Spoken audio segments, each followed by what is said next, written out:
until 10:30 p.m. Eastern Daylight Time.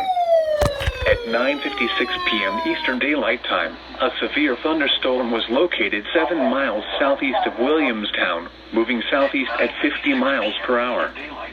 Expected hazards include 60 miles per hour wind gusts. The following impacts are expected. Expect damage to roofs, siding, and trees. This is a radar indicator. The National Weather Service in Louisville has issued a severe thunderstorm warning for Harrison County in central Kentucky until 10:30 p.m. Eastern Daylight Time.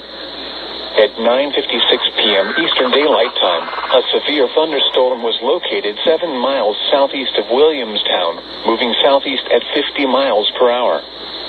Expected hazards include 60 miles per hour wind gusts.